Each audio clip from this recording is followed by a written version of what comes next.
Ladies and gentlemen, we are back in another episode presented to you by Bollock Studios, where football nutmegs the nonsense. Ayo, what a game week lah, bang. Yep. What a What a game game week, week. man. Hi, yo. Terrible game week, man. Yeah, I can imagine. Quite. You want to say after years awaiting for the Tyne-Wear Derby, and what a result, man! What a result. Although, Newcastle were the better team. I feel. I don't know. I could be You wrong. watched the match, I watched the glimpse. I had a glimpse of the match. I was watching it a Really? bit Yeah. and all that. Wow. Yeah. I Okay. mean, maybe it was towards the end. I think I was watching like towards the 20 minutes, I think. And I felt it was like, hey, Newcastle was still trying, they were still pressing, but Was unlucky lah. I think I started unlucky. Yeah. It's not unlucky, man. It's just just a terrible no performance. finishing lah, no finishing, Not. and it was just bad lah. Are we gonna go with it Not now? yet. Just straight away you dive Not in. yet. So, but yeah, I mean, but we will have those talking points shortly, right? So yeah, we're going to talk about the Tyne-Wear Derby, or some of us calls it the Tyneside Derby, and let's see. Arsenal gets 2 own goals to clinch the win against Wolves. So 2 own goals, man, and they sealed it. But where is? But again, yeah. If I'm being positive about it, 2 back-to-back, okay lah, big teams you want to call it, right? They faced United previously. They managed to score. And against table toppers Arsenal, they still managed to score. So Yeah, I lah. see some positives there, that they are finally finding ways to score at least. But unlucky not to win. I mean, let's put it that way. Feel sorry for them. But let's see, right? Hopefully they slowly improve. Speaking of the 8-goal thriller, between Oof. United and That's the between game, man. United and Bournemouth. Yeah, what a Yeah, game, Premier man. League game of So the season. exactly. So and speaking of FPL, I almost thought I was gonna get nutmeg lah. Huh. I got I it. really My thought I captain. was My captain scored a own goal, man. Come on. what. Let me guess. Nick Watermother, you captain. Aiyo. I mean, no, he was captain for the longest time. I never changed the team. I think I didn't have time or something like that. Yeah, So I just like left it. this one, you play FPL, your default captain, you must put Haaland. Yeah, But when I put, you don't score. nah, that's the thing lah, correct lah. But again, City also won as well. Yeah, so I mean, great. I mean, it was a decent game. I mean, of course, I didn't tune in lah. So again, for today's episode, yes, for those who have tuned in, yes, you already realized by now it's just me and Kuhan, yeah. The both of So us. yeah, it's just the two of us, and we'll be covering the United games, so only the United. Plural. So yeah, the plural, So we'll be covering the Newcastle game and of course the United game as well. Yeah. So let's kick it off with the with the United game. Yeah. So Which United? correction, I rephrase, the Manchester United and Bournemouth clash. Yeah. So Yeah. I'm not sure, Bang, did you had the chance to tune in the game or? I woke up early, so Mhm. I saw the game. I Mhm. saw Bournemouth leading by 3-2. Mhm. And then I thought that should I watch this game? I think MU is Mhm. gonna lose. And I think, nah, let me do what I was doing. And then after that, a couple of minutes later, I said, man, something asking me to tune back again. When I tuned back again, I was like 4-4. Yeah. And the last minutes, I think Bournemouth almost scored. I think the goalkeeper made a couple Oh of brilliant yes. saves. Yep. Yeah. So it was good. I thought the game was going towards Bournemouth side more than United side. Although United was playing at home, Bournemouth is pretty strong. They were. But I think MU was in the lead, I think, at some point later stage. Kunya scored what he thought was the winner. Very nervy. Again, I'm using this word nervy game as well. Considering, put it in a funny manner it's like both the Chegus came from the same class, playing the students that plays the same system. So very similar system. I don't know, but of course, look at the first half they were leading 2-1 already, right? Casemiro scores the header Yep. and all that stuff, right? And then comes the second half where all of a sudden, whoa, hang on a minute, man. So, Evan Nilsson scores, Tavernier scores, and wow, the young player, Krupi Jr. Groupie. Krupi Jr. scores, wow, first goal, man. I think his first goal for the club, I think. So, it came to a point where United was leading. And they threw. If you want to call it through the game, I'm being a bit brutal lah. However, if I were to just kind of go through a couple of areas lah, the things that worked, what still needs work, or probably is still an ongoing thing lah. I think Sharif will disagree with me when I always say needs work. He will start talking about the structure and all. so Structure. Then structure. we'll go to Sir Ratcliffe. You start talking all that. Yeah. Sharif joke only, joke only. So anyway, so of course, if you ask me Focus on the game. Focus on the game. yeah, so on the attacking output, right? I think both teams, equal Even. amount of goals, right? Very even. I apologize. I did not check what were the XGs were for this match. Yeah, but I would like to think it would have been a fine balance of both. I think it's about the same. Yeah, so the expectations was probably a draw. I could be right, I could be wrong, but so of course, like on United side, there were multiple goals lah. I mean, of course, Diallo had the goal, Casemiro, Fernandes, Cunha, and in the name of the flexibility wise, I think did some formation tweaks and all that, pushing, as usual, pushing Ahmad very forward to unlock their early dominance and whatnot lah. I'd like to intervene actually. Yeah. Do you know what's the XG for Man United? No, that's why I did. 3.86. Ooh. Quite high. Do you know what's the XG of Bournemouth? No. Just guess. What do you expect? I would probably 2? 1.98. So it was for United to win. It was a win. Oh, bloody hell. Yeah. Yeah, and it ended up a draw, right? So, but yeah, so coming back to the, but okay, I mean, that's good info, right? So at least now we know that it was supposedly a winnable game. Yeah, I mean, I wouldn't say winnable. MU had better chance to win the game. Yes, I agree. So then, of course, in the name of resilience, Bournemouth really demonstrated that. So although the first half, it ended at 2-1. But when they bounced back at the second half, when the goals started coming in from their side, right?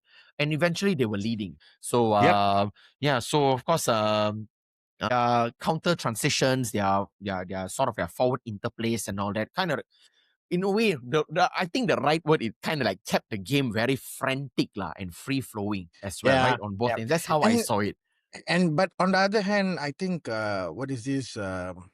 Mbeumo has lost form for the last 3 weeks. I agree. The chances he had, there was couple of chances there. I saw, it was bad. I know. It was, yeah. I think he's kind of going through a dip in form and all that. But he would be around. He's going to AFCON his last game. Yeah. Again, but of course, that AFCON, Cameroon is going through some dilemma there, right? Is he going or not? He's in Cameroon. So, and which team? There's Cameroon A, Cameroon B now, right? Oh, that's the thing. That's the thing. Don't know. So let's wait. Let's wait for the AFCON. I think we need to inform our viewers what actually we mean by the Cameroon problem, actually, just for their information. Go ahead. Be honest. No, I wanted you to do it. No, me. Okay, so there was what the reports were out where the apparently Eto'o, who is the CEO, sacked the manager. Sacked the Cameroon manager. I think he's the FA president for Cameroon. Something like that. And the thing official, but now the funny story is the existing manager, I can't remember what's that white man's name. What's his name? I cannot remember. But he's unaware. He's sacked. He's got his own team. And Eto'o has his own team. So one of the confusions there is happening. When they registered who's starting and who's the players who are selected.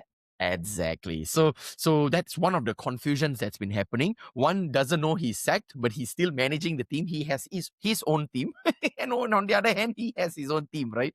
So that's what's happening at this point. So we don't know whether Mbeumo will be in the AFCON or not. Exactly. We don't know. Okay. Right? Because as to what, again, I could be wrong, but Andre Onana is not in the squad. Which squad? Both squad. Again, tricky. We don't know which squad now. We don't know which squad now. I think I think what I heard, I mean, Mm-hmm. I haven't read about this actually. Mm-hmm. I Mm-hmm. heard that there is a goal scorer in the team which might beat Eto's Cameroon goal scoring record. So he didn't want that guy to play. I'm not sure whether this is verified or not. Yeah, you're right. You're right. But this is Not one sure of the yet. rumors I heard. No, Mm-hmm. I've not read anything, but somewhere along the lines I heard this actually. So yeah, I mean, Mm. but I feel just to tangent a bit on the Cameroon part and especially Mm-hmm. football in Africa, the AFCON is going to start. It's amazing that Africa has Mm-hmm. one Ballon d'Or. I think George Weah, we mentioned this before in the podcast. Yep. Yep. I mean, probably there are so many amazing players from the continent itself, Yep. and a lot of some of the best players play for France. Yep. But it's amazing that I think the best I've ever seen an African team is going probably to the semifinals in the World Cup. Oh, quarterfinals, if I'm not mistaken. Yep. If I remember well, actually, Yep. but it is Mm-hmm. never far, actually. And come on, you are having a continent which is producing a lot of players which I has agree. the heritage and everything, and yet they cannot string a national team to play at AFCON. You're having internal political problem and all these things. So I mean Samuel Eto'o is a very disappointing for the fact that he has been in Europe, played in Europe, lived in Europe. Mhm. You thought that he could bring some kind of standards to Cameroon and do Yep. well, but yet Mm-hmm. no, Mm-hmm. it's like Still it's no. forever the same cycle actually. Correct. So Correct. in the meanwhile, during these last few years, we see Mm-hmm. Asian countries like Japan before 2002 or maybe even after 2006 World Cup, they have never Mm-hmm. beaten a African team or European team properly. But now they Right. could beat African team. They could beat European teams. So True. this is how progress is made, lah. And you want to say Africa has no money? Yeah, we always associate them with being poor. I don't Mm. think so. Actually, the Yeah. Actually, government no has lah. money. Yeah. Yep. Yep. I Unless you are agree. war torn and all these things, and then I agree. Like Cameroon and Nigeria, they are pretty, South Africa, they're pretty rich. Yeah, I agree. I agree. So, I mean, to the viewers as well, of course, educate us on that part as well, right? So, if you have found out, if you have known something, or I mean, obviously the reports are out there, right? Some news and articles were out on this confusion that's been happening. Cameroon A, Cameroon B, but of course, these are just some of the overviews that we Yeah, have but it's uncovered. very, Yeah, it's not a yeah, nice news to listen. I yeah, mean, it's not nice. and then you have people like Exactly. Jamie Carragher who comes and tell AFCON is not a proper uh, competition. I mean, come on, yep, it's an yep. international Oh man. competition, man, Oh, and yep. you have to respect all international Correct. competitions, regardless how Yep. small or big it is. It has Yep. value for a reason, But actually. but But well, I mean, of course, that statement Jamie Carragher made and Obi Mikel Yeah, blasted back at him, and I yeah, think it was well said, man. Kudos to him, man. So I mean, but of course, yeah. So, addressing to the viewers, yeah, so, so we finished the Africa one. So Mbomo may or may not be going. me, yeah. So sorry, we deviated a little bit. Yeah, when Yeah. when we have football talks, this is what happens. Yep. So, Yep. Yep. but yeah, of course, still. Again, right? This question has been asked before. I mean, in the pod as well, that it's a continuous need for work, a work in progress for United still, right? In the name of defense concentrations, you're talking about game management, the discipline itself, Wasteful in overall, front right? of goal. Very wasteful as well. So a lot of it's not just defensive, like I think on the offensive side as well, still needs work. Like because you see, a couple of episodes back, we were also talking about United's next 5 games are winnable games. Yep. But you see, it's like, Yep. do I put it as so close yet so far? It Ooh. seems like that. It I seems mean, like that. It's it like they're so feels that. close. They are so It, close to top 4. I mean, to at least come yeah, to and they top cannot 4. grab That it is, actually. that's the thing. So, I mean, I feel sorry for United fans lah. Um, I mean, I know I'm one, but But I want to ask you a question actually. yeah, So I understand a lot of them have this actually. When you're big, right? How does yep. it feel to be small now or smaller? I still don't feel United is small. Okay, on the Smaller, context of smaller. okay, smaller lah. Okay, if you're Yeah. talking in the name of being unable to beat smaller teams, are we also equivalent to that? Yeah. Perhaps. If you're talking on that level, it's No, I think we're talking about the difference between the team and the club. Of course, United is the I bigger mean, club, club stature, of but course, team it's yeah, wise, team stature-wise. is on the Team, field. I agree. So, again, in my opinion, it's still lots of work needs to be done. You see, yes, areas that have been addressed, yes, they are addressed, but we are still struggling at the final third. I'm not going to pinpoint, right? For instance, Please pinpoint. Sesko. Yeah, Okay, I yeah, I mean, was like about to go there. example, Sesko. Yeah. Why So is you he see, not Sesko. starting? No, he's injured. He just came back after injury. So, Okay. I think a couple of games back, I think he pulled his hamstring or something like that. So something happened, or a knock Ah, or yeah, something. yeah, Yeah, so he was taken off, right? He just came in as a sub and he came off. So, and United were without substitutions. I can't remember which game it was, but it was a couple of games back. yeah. Anyway, so, but that's the thing, right? You send out Hoyland on loan for obvious reasons, lah. I don't want to touch that, lah. And we signed a striker in Benjamin Sesko. But if he gets injured, like what just happened, we rely on players who are not natural strikers. If I'm being Mm, honest about it, right? yeah. Credits to Mason Mount, Brian Mbomo, Ahmad Diallo. These are all threats. Okay, to a certain degree, they are potential threats. Okay, they do contribute to the scoreline and all, or even at least to the build up and all that. But that natural sort of strikers, right? That's where we are losing. So that's why I still include the But striking department. do we Again, need strikers in this day and age?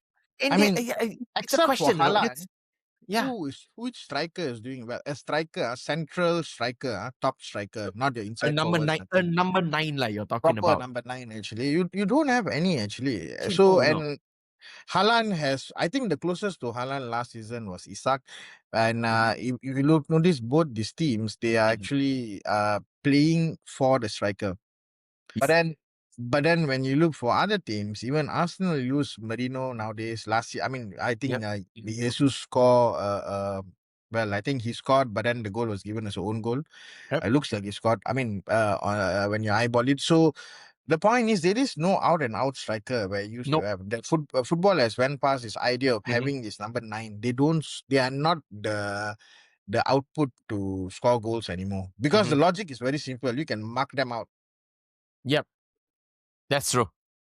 I So agree. I agree. why would you want to do that? So Haaland, on the other hand, probably is an exceptional talent, and or Mm. City has the supply to pass it to him. Perhaps that Whereas lah. most teams cannot do that as well. I mean, you look at Arsenal; they use Marino a lot more than Tesco. So Mm. had to, man.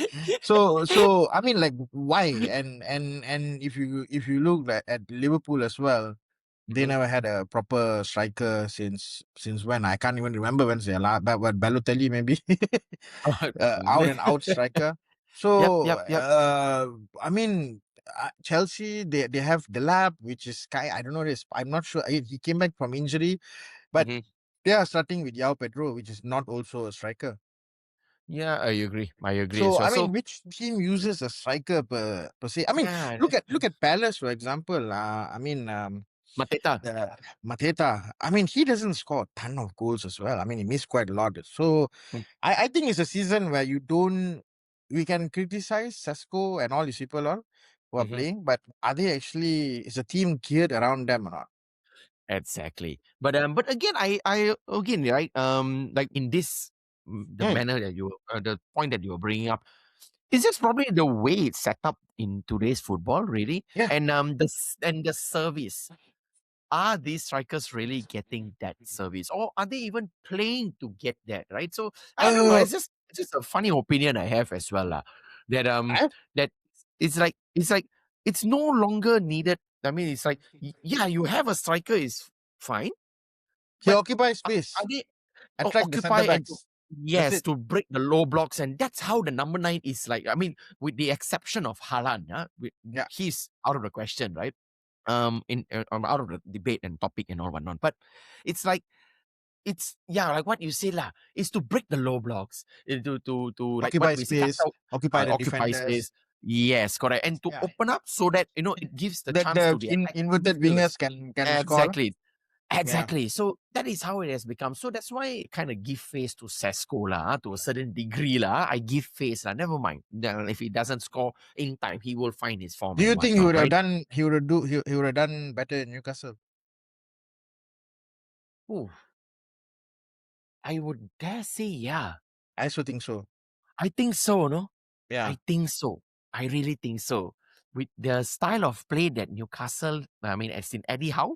I mean, speaking of Eddie Howe, we will get to that part also. Huh? So, but yeah, but I think he would do well. I think, right? But I mean, again, Sesko is a Man United player. So I mean, that's just one area, right? But I mean, it's just a bit of elaborating to your question there as well. So um once again, I still go around in circles by saying it's a work in progress, and the team feels smaller. It's like it's no longer like back then. Okay, again, I want to sound nostalgic it's like because Please grow up do. watching This way. might be a nostalgia episode. Yeah, We don't have exactly. Randy So it's Finesse. like correct. It's like, but The it's youngest of like the lot. how when opponents look at United's team sheet They get scared. before the game and fear factor, no. Fear But get factor. scared. It's no longer. Today they look at United, it's like, Boleh Eleh, makan lah. Bruno Fernandes je kot. Eleh, Yeah, Mbeumo je kot. And also, it's but like, not afraid to know. but So, I think that not no fear, but I think more than MU has regressed. I think a lot of teams has catched up. mhm. Yep. Which make, okay, on that that team side of things, also contributes to Yeah. why United may look smaller in terms of team, right? But Yeah, yeah, again, yeah. In team I, when they I mean but when I say smaller means like that they are mid-table team lah at best. correct. It's like they are Hmm. becoming. It has already become a mid-table team, Yep, except yep, last yep. season lah. They were bottom, I mean, finished the average 15th. So out lah. They have been second yeah, also. exactly right. So when you average out, it's like a mid-table team once again, right? So yeah, it's painful considering the successes for the longest period. But Roman Amorim inherited bad apples, and now it's like he has to, Yep. he's Work not around it. only, and I've said this before, right? He there's a lot of things on his plate, too much things. So from he's adamant with the system that he wants to play. He wants to change the culture of the team. He's What culture? also getting the culture, the back room, the culture of Okay. the club itself, and getting rid of the toxicity and all this, right? So again, that itself contributes to the way you play your game on the Yep. pitch, week in, week out, right? And even how you train and all that stuff. I mean, these are just what I can think of off the cuff, right? So very spontaneous, I'm going to be saying this, right? Not just that. So I highlighted first two things.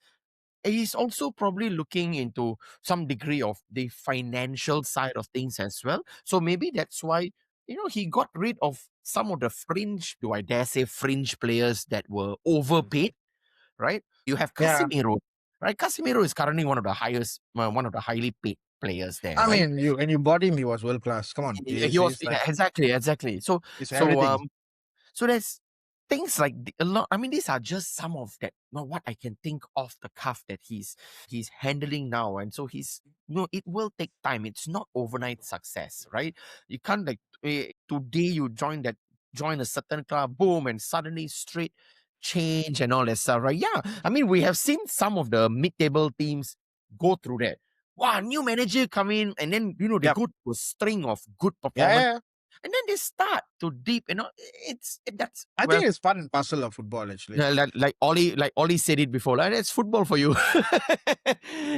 So yeah, that's just my thought. I mean, I hope I've answered your question on that. I So mean, I have the feeling that if MU would have stick with Ole Gunnar Solskjaer, I think they would be in a better position now. ooh, yeah, by your I statement, you will make Sharif very angry, no. I when I see among all the foreign managers they got and everything, sometimes you just need a local hero to come in and get the job done. Steer Actually, the ship a bit lah.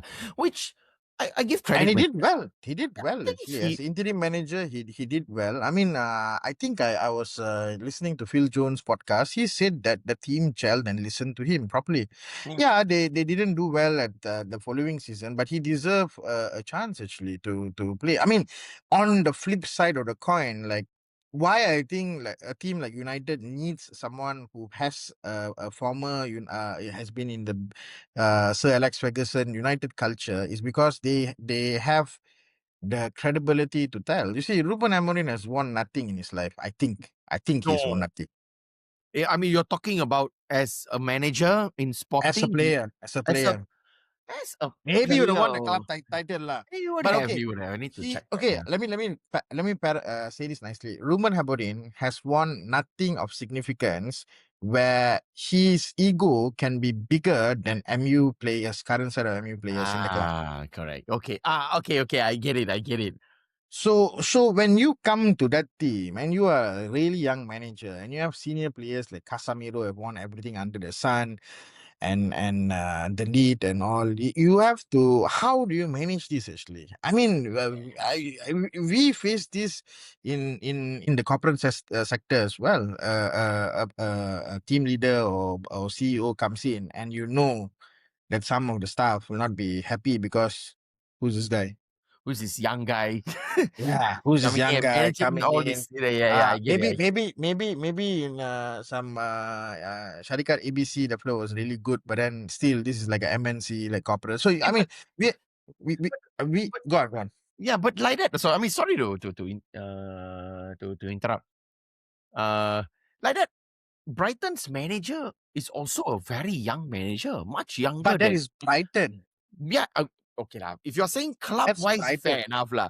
And you So have if Ruben mm, Amorim would have went to Brighton, he'd do well. But the thing is the egos in MU and everything. That's why I is say that different you lah. need to have a club legend Mhm. come in and actually go with them. And if at all the Manchester United board has a lot more patience and stick with him, I think Ole Gunnar Solskjaer would be doing well actually. My Mm. opinion. Yeah, I okay. think they would have handled the Cristiano Ronaldo thing better. Probably you wouldn't have even re-signed United, re-signed United, right? So he joined and then obviously he left and all that lah, because of course Yeah, yeah. Ten Hag came into the picture and all that stuff. Yeah, because Ten Hag Yeah. was appearing like this, this I don't know, golden apple or something like that to the eyes of United fans, Well, and again the same thing. Though Ajax is a big team and everything, but still not as big as United. That's why I'm saying. On the contrary, though I say this is my opinion, I can contradict myself as well. Milan tried this mhm. with a couple of players actually. I mean, like Pippo Which Inzaghi got which in Milan? the AC. the ca- the AC Milan, sorry, Mm, with people Inzaghi, Gattuso, and mm, Seedorf, all didn't work. I mean, but Capello did it. yeah. Ancelotti was coming from the greatest Milan side ever, Yep. actually, which Yep. played. And you see how far it goes. I mean, like that's why I'm saying maybe there is a charm in former players to become managers I agree. and then come and coach the team to become something else. Yeah. So Correct. yeah, That's true. That's true. Yeah. So that's just on the topic on how does United, how is it to feel like a smaller team and all that, right? smaller team lah. Yeah. But of So course, it's not anymore lah because we are if we are big, we are big. Eh?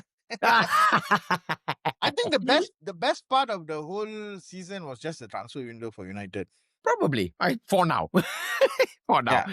Yeah. So, but of course, this is just our thoughts and views. Of course, addressing to the fans. What do you make of the United and Bournemouth match over in the morning earlier? And of course, based on some of the context, right, on what we were speaking of, it's like, is United, I mean, in the name of team and all whatnot, does United still remain a big club? Still able to compete, the titles and all that No, stuff. I think the So, titles would be a bit far off, but I it- think mm. the FA Cup is they're in the FA Cup right still. They're just out Yeah, of they the are, they cup are, right. yeah, they are, Yeah. they are. So the So draw at is least coming soon. a good cup run will galvanize the fans and everything, and Probably. then be looking good actually. I mean, I think the title is really hard because it's highly Yes. correlated, which is the most highest wage paying team usually wins the title. That's true. economic wise. Yeah. So, well, I mean, MU is supposed to be there, hmm but MU have a bunch of other problems, I guess. And I Yeah, think, exactly. yeah, the cup runs. Correct. That's true, lah. So, but of course, what so to those who are tuned in, let us know your thoughts and what do you think? How long will it take for United to probably at least win a trophy? No, not the Oh, trophy. trophy. When I Trophy say be fast. trophy probably fast, but the Premier League, right? The Premier League, yeah. That's of course I'm also being real. It's gonna take very long.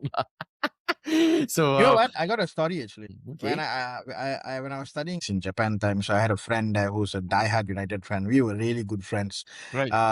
So when Sir Alex Ferguson, let me guess, he was retiring in 2014, right? He retired in 13. 2013. So 13. there we had a bet on when is the next MU is like going to win the title. So he said 3 years. I said 10 years. Ooh. Yeah. And So you are right. I mean, I was right because you I think when a club which has the longest tradition of having one manager and then you switch to another, it is bound to fail. Yep, I agree. Yep, that's true. So I don't know. So yeah, Yeah, he hasn't paid. He hasn't. that's exactly what happened, right? I mean, And he, we can go on and on talking about the cycle. I mean, the you know that the all the bad apples and all that after Sir Alex Ferguson, right? And the things that they the managers that came in tried to do didn't work. Okay, out you go. Next one comes in, inherit back the bad apples, try to change it back again. Okay, but I and think it's more. I think if Sharif was here, he'll tell it it's more complex than that. yeah, it'll be And more complex. I'm just like, touching the surface of it, lah. but okay So. lah. Now I can rub it in lah. Now I can rub it in lah. So do you think Mhm. there will be a book which will tell that how empires fail, and then there'll be book that how United fail? Ooh, they should come up with that. Ouch. Oh, yeah. And that's a book Yeah. I would buy. It's a if they ever come up with that book, I'm No, definitely buying, I right? think they would. I mean, if MU relegates for whatever Then reason, yes, then it's a possibility. Whoever writes possibility. that book, I mean, Ooh, I think someone will be already writing the draft. Actually, just like that- they're coming and waiting for the end because the end is like the failure is relegation, right? yeah, So the moment you exactly. relegate and then the book comes out like that, I think it'll sell a lot. Ooh, Yeah, it and will. I think the best part, the people who buy it are all the non-MU fans. The non, yeah, yeah. Yeah. Probably I'm one of that United fans that will buy the No, book, lah. So let me rephrase that. The non-MU fans who saw MU glory days. yes, yes, Yeah. they would I buy. mean, like, yeah, I mean, there are people who ask me the question, which team you hate the most, Liverpool or MU Mhm, or Chelsea, like that. It has always been MU. It's mhm, not Liverpool. I mean, Yep. definitely not Liverpool, definitely not, well, Chelsea to a certain extent. mhm, Chelsea, because I have a few friends who like, they think that Chelsea is the best thing in the world. And they conveniently support right after Roman Abramovich bought and came in and mhm, bought all the Premier League and Yep. Premier League stars at that time, all Premier League stars. mhm, And but MU, they were so bloody good that it's Yep. so annoying. So it was hard to see. It was good to see them being defeated. So every time when they play Champions League, when they get defeated, like for example, they lost to Dortmund in the semifinals, Yes. and then before that they lost to Porto. It was very good to watch. And then the Real Madrid they lost to. So because in the Premier League they were outstanding. Actually, they Yep. were brilliant. So it's annoying for a non-MU fan growing up in that era to see. I mean, yes, you have some glimmer of hope with Chelsea to a certain extent, and Mhm, then towards the end of Alex Ferguson, I think mm, City, and then before that was Arsenal. Yep. But overall, it was a real Yep. dominant team Yep. actually. So Very. it's a pity what has happened. Yeah, exactly. So That's moving still good. on. Yeah, so yeah, exactly. Good one, right? So yeah, moving on. So that was just some of our talking points of the match between Man United and Bournemouth earlier in the morning. And of course a lot of other topics as well, right? Some of its realities and some questions that even Kuhan asked. But of course, to those who are tuned in, shares share us your thoughts and your insights as well, right? We could have missed some, right? And but yeah, feel free to drop in the comments, let us know what you think as well, right? So wow, after 7 long years. The Tyne-Wear Derby, or some call it the Tyneside Derby. So in previous episodes, I know Kuhan did mention that it's going to be erupting, playing in the Stadium of Light, right? Well, it did erupt all right. Scoreline 1-0. Let's see. Once again, of course, Sunderland, based on history, and I'm just the continuation of its history. So, of course, Sunderland frustrates Newcastle, although the game only ended 1-0. But, comments, I think the Bruno Guimaraes described Newcastle's performance as a mess due to the lack of, rhythm, urgency, and all that stuff. Now, my question to you, how did you prepare for this game before the Tyne-Wear Derby? Well, for starters, I mean, like I didn't want to psych myself up and all these things all for whatever reason and everything. I didn't watch any Premier League matches, like any before that and everything. Oh, okay. Yeah, and then I was like trying. Okay, the game is going to be at 10 p.m. Malaysian time, and I was like, I went had dinner with my wife, and I was like getting edgy in the seat and everything. Then I was 10 minutes late for the game, and Uh-oh. then I was watching, and then like it's just that the preparation was a hint, premonition that Sunderland might nick it actually, and it'll come from some shitty goal or something like that. Because that in Derby there's no such thing as form. The football is going to there'll be no football as well. I mean, Sunderland, I think, didn't had probably had only one shot on target towards the end. Mm-hmm. So, and it was going to be scrappy and all these things all. All those happened, man. So yeah, that's how I prepared the game mentally to accept whatever So, has happened. so you did prepare for defeat, lah. So, Uh yeah, but okay, to be fair, because for me, when it comes to Newcastle, I want them to beat MU more than anything else. And then, Okay. Chelsea, Liverpool, Arsenal. For me, that is big. So, Yep. but for the Newcastles and the Sunderland fans, I mean, there are comments from the manager of Sunderland who said that he don't mind getting relegated if he beat Newcastle home and away.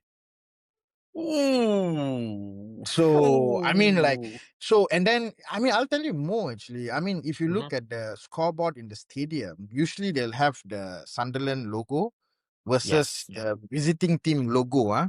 In Yes. this game, it was Sunderland logo versus just visitors. They didn't even want to put the logo of Newcastle United in the Wow. stadium. Wow. I didn't So, realize that, man. so Really? I mean, like that is Ooh. why. I mean, you think about it. Why do you think the whole British media were in a frenzy for this match? I mean, Ah. we would think that the biggest rivalry will be Everton, Liverpool, Manchester Derby. This is, I mean, forget about not the London Derby Forget stuff. the No one cares London. about Yeah. it. Too many. No one cares about it. Too many. So, but normally you would think that Manchester Derby is supposed to be big, two equally Yep. good team during their prime or so. But why this match? Because of the history involved in it and the feud. It is not even a football rivalry anymore. It's a proper feud. They Yep. hate each other. Yep. Economically, both the city, they are just 14 miles apart, and they absolutely hate each other for political reason, for economical reason, and football is representing that lah. So that is how bad it is actually, Yep. Yep. and the whole stadium was. Wow, Oh. I would you believe I never even saw a Newcastle away stand actually throughout the match. Like Hmm. I couldn't spot where they are so in the stadium. I mean, given that I'm watching it on television, you assume you can spot the away fans, right? When Yeah. based on Yeah. the Yeah. camera shows. I just missed it actually. And it was I have to say kudos to the manager. I can't pronounce his name. Can you pronounce his name? Oh no, I can't pronounce his name. Okay, he's I a Frenchman. Let's keep him that way. Yeah, I don't know. Yeah, I can't pronounce his name. So I mean degrees or Reese or something like that, right? Yeah, something like that. So Yeah, yeah. so anyway, this manager has a PhD in sports psychology and also something else. I think I can't remember, mechanical something. So So, and he is coming from the proper French schools and everything. He wasn't really a big professional player, but Mm-hmm. you have to give him credit because I think he probably has brought in the most successful team from the championship to the amount of points they get up to the season. And they have now beaten quite a number of teams, and among them, of course, Newcastle. But then they've beaten Chelsea as well. They've Mm-hmm. drawn against Arsenal, Villa, and Liverpool. So Yep. that, and this is coming from a team from coming to the Premier League from the playoff, the Championship playoffs. Mm-hmm. And for Championship playoff, that means the finals they play from the four teams from third, fourth, fifth, and sixth, I think, Mm-hmm. Mm-hmm. where they would be playing in the championship playoff to enter the Premier League. And Mm-hmm. the price of entering the Premier League Right. is the highest price in football. Oh, okay. So yeah, it surpasses even Mm-hmm. Champions League Mm-hmm. because that's why the biggest price in football, monetary wise, it's always the jump from championship to Premier League. Right. So, you most of the time teams which come up the playoff, they get relegated the following season. So Mm. Sunderland is doing a pretty good job, and also for the Liverpool fans out there who tell that the team needs time to gel with your five players, which came Sunderland brought in like 14 different players. And the thing is, the manager managed to drill into them how important this game is for Mm-hmm. them. Mm-hmm. And they played like it was a proper derby match. Their fullbacks were amazing. Zaka was amazing. And all their players they were not there to play pretty football and integrate Mm-hmm. passes and want to. They were there, for to scrap a win in Yep. a dogfight. Yeah, and I think the combined XG is one of the lowest. Huh? I think it was Yep. averaging 0.53. But I know I was saying it earlier in the intro when I felt like probably the after the towards I think the remaining 20 minutes was where Newcastle was like, eventually pressing and they were still, they were holding possession. Right? Let's put it that way. They were still, ball possession was on with them, but just could not find the net and they struggled and all that stuff. Right. I mean, it's just some of the highlights only I'm talking about, but of course, I think overall, yeah, look, man, your captain scores an own goal. Luckily, you I didn't. mean, I mean, what did you make? I mean, of course, I know you covered Sunderland's side, but then Sunderland, yeah. Sunderland's side, but then what did you make of Newcastle's from lineup to Okay. the way I they are? Yeah, think I think Newcastle bottled it.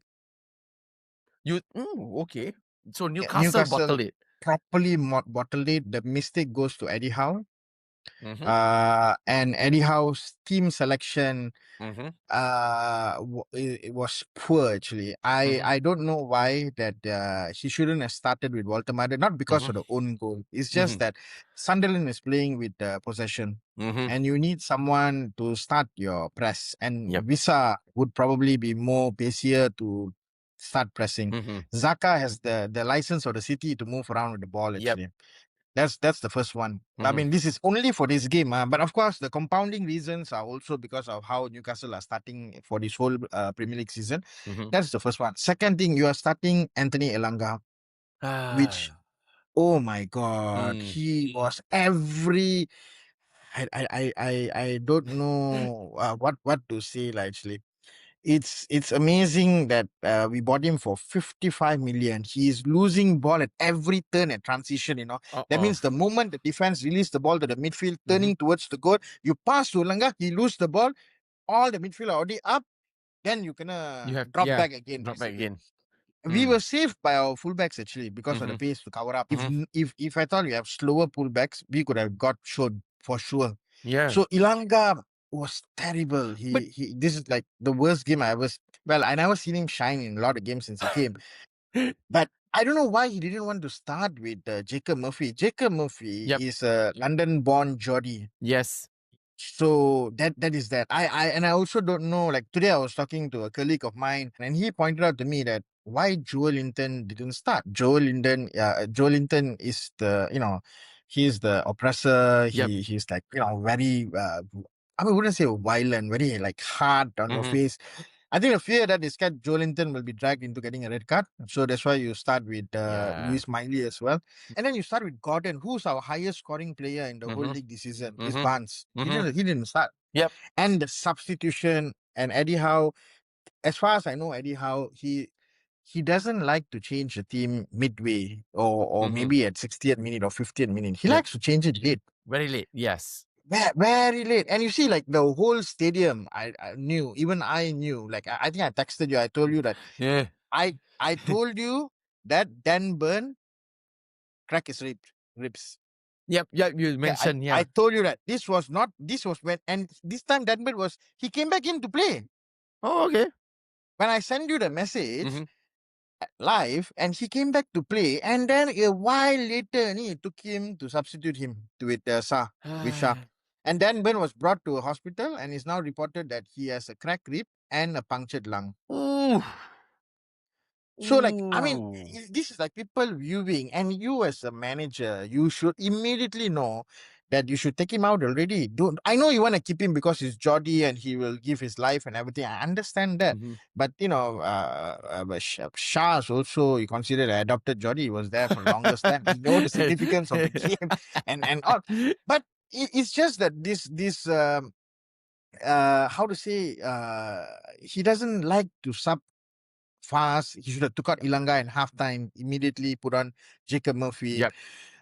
He should have started with Visa or put in Visa. Visa came in like what 75th minute or something like Mm-hmm. that. So I don't know. It's terrible. I mean, Ilanga is the new Obertan or Overrun. The Obatan. nickname.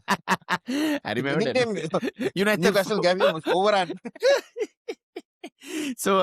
But yeah, I think you covered my questions I wanted to ask you, Yeah. right? That but you covered, right, in the sense of like it clearly shows that it's like how I know Sunderland's tactical discipline, right? So it was somewhat like a blueprint, like when you covered the big teams that they managed to beat or let alone even draw, right? Yeah. But it seems like this particular game is purely a derby emotion, lah.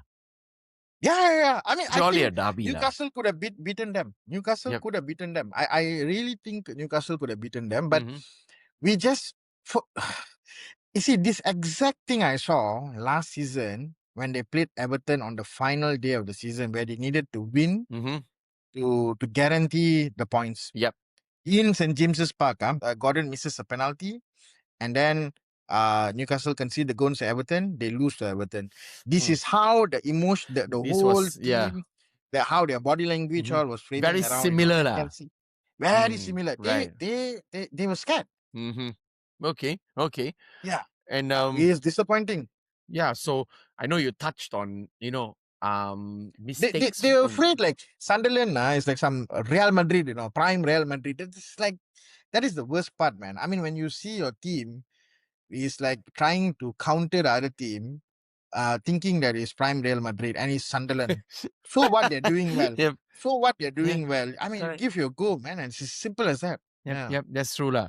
So but then I know you were covering on Eddie Howe's surface level mistakes that he's made in Yeah. the name of his starting lineup itself, right? But of course, with the starting lineup itself, do you think that also, or perhaps contributed to the creativity, do you think that's a crisis?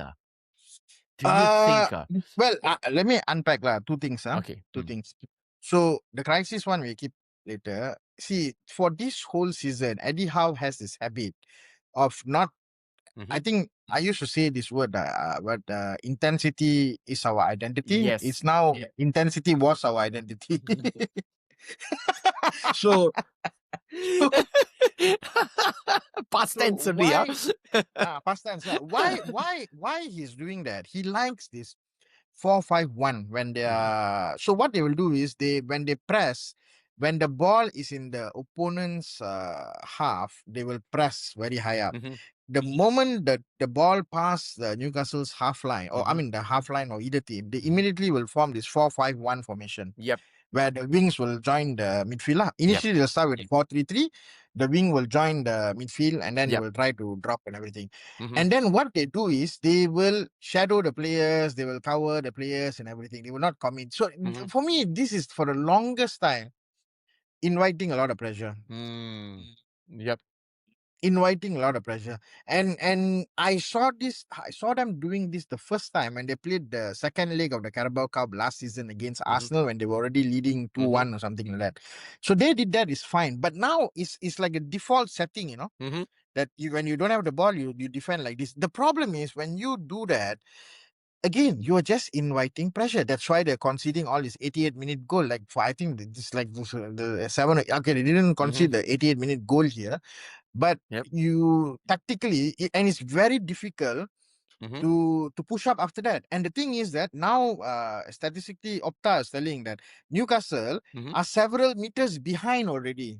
They're no Oh. more a high press team. They're actually quite behind. Actually, they want to play possession without having the possession-based player. I mean, Ilanga cannot control the ball for nuts. So I mean, to have possession, you need to have that technical pace. You are a strong, powerful, athletic team. Actually, you should play to your strength. So Eddie Howe is trying to transition the team. I hate this word, and I have to use it now for my own team. but I feel that there's something he's doing. I don't know whether it's working or not. And I hope at the end of, I don't see how far we can go to the league. Maybe we'll have a good run towards the last 10 games, or maybe we'll never have a good run. Maybe have a good cup run.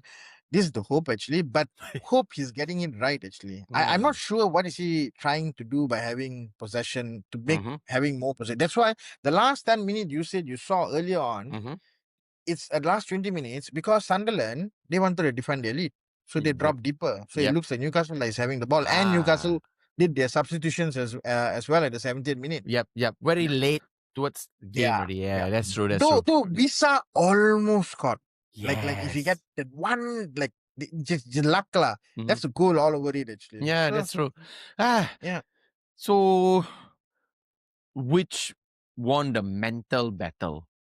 The it's mental battle. definitely Sunderland. So you think Definitely Sunderland. so? Yeah. So in or maybe I rephrase that, right? Derby discipline versus Derby passion. I know I spoke about Derby emotion and all that. Which one do you think Yeah. actually won that? Derby is stupid. Ah, Yeah. right. So I think if you just change the jersey color of Sunderland and then this whatever color, I think they would have played better. I don't know whether they'll win or not, but the performance was horrendous. Actually, it's not great it's not even great. It is like it was subpar. I mean, that's why yep. Bruno came out with that statement. Yeah, I think I mean, I can agree to him, right, when he said it. So but towards the, I think, was it the injury time? There was a brawl. Yeah. Okay, again, I'm not sure what really No happened one knows. I mean, generally you want to have something like that in a derby game. in I the think derby, lah. maybe the players, like let's show something like that to the fans and everything. It could be that. I don't know, Yep. man. And really, they all might be friends, staying in the same area. like politicians lah. They were, opposition and I mean, if you're in government, they're all actually friends. All It's just the status. But then when come on stage, they have to show that they're doing something. It could be that, all for all, This is how this match has made me feel now. So, but I mean, yeah, lah. I mean, that's how I was like, hey, what's happening, man? It's like, okay, lah, maybe this brawl is gonna happen, and suddenly one red card will come out and all this and that. Okay, of course, no. There was a red card. Was there a red card? No, there was no, no red no. card. There were 3 yellow cards in one go. Yeah, I think so. No red card, no red card. Oh, sorry. The supposed red card was supposed to be for the Man United game against Bournemouth, where okay, so I may not have covered, but anyway, it's a bit too late for me to cover that. We've moved But on. I think Dan Burns' foul should have been a red card, actually. Yes. Because it's like 2 of your knees, 50-50 ball, but 2 of your knees hitting the player's chest, I don't know whether you need to have a stud in the player's chest for you to consider a red card or not. So, I don't know. For me, when I look at the foul, it was a horrid foul. And I think that could be a red card. But by the law, it's not, though. It's a yellow not. card. Yeah. Yeah, So, because he didn't use his stats. Mm-hmm. He used his knee. I mean, check it out, man. The Yeah, fall that's looks right. bad. I mean, Right. it's cracked rib and Cracked punctured rib, lungs. punctured lungs, man. Bloody hell. Oh, yo. I mean, Yeah. So of I course, we wish, no, I mean, Dan Burn's speedy recovery, man. I mean, yeah. what a thing. I mean, I mean, come on, lah. I mean, what a defender he is, lah. And there goes I mean, I don't know if he's going to recover on time for the World Cup. World Cup, yeah. I think he would. I think he would. But whether He starts. he starts or not, because Newcastle has a good they have a good set of centre backs at the moment. Quite. Mm-hmm. I mean, they got Botman. I mean, four players. Who Yep. can rotate actually. I mean, it sounds like a luxury, right? But in reality, It's a good problem, lah. well, not when you have a mixed season. Yep, that's true. That's true. Apologies. I think my camera just went off. It will come back very soon, I hope. So yeah, that's that. And well, of course, the upcoming. I mean, who you guys have? I think you guys have a Fulham, I champ. think. Carabao Cup. Oh, right, Carabao Cup against Fulham. Oh, that's also Yeah. another decent game to tune into, man. Yeah, I mean, Yeah. it's nice to like now I make it a point to watch every Newcastle game, even at it's 4 o'clock in the morning, which is fine. Mm-hmm. But because it's maybe this is the good patch we have actually. Mm-hmm. Maybe in maybe this season or Mm-hmm. next season, we might sack Eddie Howe, and we Mm-hmm. might go through that slump and where everything just disappears. There is a fear that could happen. So I think it has happened to a lot of rich team which has a lot of money. For example, Monaco, they did Yep. well at some point. Yep. And then, if I'm not mistaken, one more team from Spain who had a lot of money, they bought ton of players, and then they Yes. just I can't remember what the team name is. Is it the Sociedad? Not Sociedad. That's what I said. I can't remember. One of those teams, yeah. They actually, One of those teams actually. one of those teams. Yeah. And then Rubin Kazan also doing something like Right, that, I think. right. So there is a fear in me that telling that Newcastle also might end up that way. They are rich, they are ambition, and the new CEO came and told that they want to win, that they want to be an elite European team by 2030. So that's like 5 years from now. It's considered impossible because you cannot compete financially in the PSR. So how are you going to become an elite That's true. 2030 team? Yeah, that's true. Yeah. So unless they win the Champions League this season, but Yeah, time to be the Lulu a bit. that will be the Lulu. But that is a hope as a fan. Yep. Yeah. I agree. And of course, that's the midweek for sorry, I mean, I think tonight or tomorrow, right? They are playing Tomorrow night, I think. tomorrow night. Yeah, so they're playing against Fulham. Then of course, coming weekend is Newcastle against Chelsea. Oh, really? Oh, yes. This weekend? Yes, Oh my this God. weekend, 8:30 p.m. Malaysian Where they time. play? First game, playing at St. James's Park. Yeah. Yeah. I mean, I don't know. Very Yeah. hard to say actually. Yeah, I don't know. Let's see actually, because Newcastle don't have an injury problem. They Yeah, just they have a don't. system problem or mentality problem. Yeah, we don't know, right? We don't know actually. And let's see. Let's see, man. And of course, just to kind of obviously to recap a little bit on the overall scoreline. Of course, I mean, we've covered Newcastle, we've covered Man United as well. Of course, City's brace against Palace 3-0. Nottingham Forest beats Spurs 3-0 as well. That's a given lah. So like what a wise man by the name of Sharif did mention, Spurs is looking like a Brentford 2.0. Huh? So yeah, 3-0, man. What a scoreline. And of course, Villa beats West Ham 3-2. And Yep. Look at the run. I exactly, and I mean, we're not gonna have our opinions, but I just want to address this to the fans, to the viewers as well. Do you think Aston Villa can challenge for the title, considering hope points so. gap? Yeah, so I mean, let us know your thoughts, guys and girls, whoever are tuned in. I see Arsenal going to lose some points. You think? And City is not as Yeah, let's see, right? And of course, Brentford and Leeds drew 1-1, and yeah, that's that. And Fulham beat Burnley, 3-2 as well. You and mentioned Chelsea. the Liverpool one. Oh yeah, Liverpool. Yeah, they won. Liverpool Yeah. fans are very happy. There's nothing much to cover actually. I mean, nothing much. So You're running for out of one, time. for one, I mean, of course, in Wanted to cover, respect, but you ran out of time. we cannot. We didn't want to cover, right? So, but of course, to Yeah, I we mean, ran out of time. Sorry, kudos to Liverpool Liverpool. fans. Kudos to Liverpool, at least. Back to winning ways. That's great. I'm actually I'm happy to know they're back to winning ways. Yeah. Ekitike, right? Ekitike is the one that Yeah. gets both the goals, in fact. So Yep. and yeah, So so that's about it, ladies and gentlemen. all right, that's that, right? So we have, of course, upcoming. Ah, But of course, coming to the upcoming games, the Premier League games, right? So Newcastle faces Chelsea, Chelsea. Spurs against Liverpool. Ooh. Ooh, Spurs against Liverpool, Man City against West Ham, and let's see. That can be tricky. Yeah, that'll be tricky. Let's see who's considering Aston Villa is on top 4 at the moment. Aston Villa is against Man United. Ouch. Ouch! What a time to have a good evening. So, Good evening. I mean, class is class, right? yeah, My exactly. God, He's class, I man. mean, Exactly. we never really respected him when he was in Arsenal. Made fun of him and everything, but he is a good coach, But man. put it this way, the amount of fun making is he's probably using it as fuel. So yeah, so You I like think this. so? I I don't think know maybe lah. this guy believes in his ability. Actually, Because I remember there was once someone asked him, one of the fans were asking for his signature, his autograph, right? And say, hey, say good evening. And he shows the middle finger.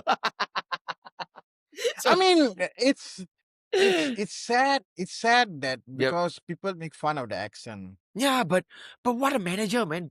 Yeah. He's marvelous, man. And look, he's against United playing at Villa Park.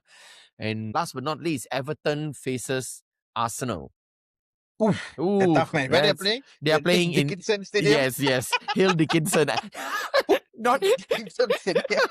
not Goodison anymore. No, I mean, I really thought it was a club legend. Hill Yes. Dickinson. It's like, what kind of name, man? Turn out it's just a lawyer's Lost firm. for Damn. yeah. So, but of course, addressing this to the fans. So, for the upcoming games, do drop us your predictions. What would you make of the upcoming matches in the Premier League? And do drop us your scoreline predictions as well. Let's just have fun on the scoreline predictions. Yeah. Stay tuned to our next episode. So, of course, we have come to the end of the pod, and this is me, Matt, your host, signing out with obviously alongside me in our respective remote studios. We have Kuhan, and we're missing some of our boys as well. Yeah, so stay tuned to the upcoming episodes, and of course, look. Although the holiday period is just around the corner, so in case if you do not hear from us, we wish you, blessed celebrations. We wish you a great holidays and And a Merry Christmas. oh, yes, exactly. Have a great Christmas celebrations. And stay tuned to our upcoming episode. Till the next time, peace out. Cheers, lads. Bye-bye. Bye bye.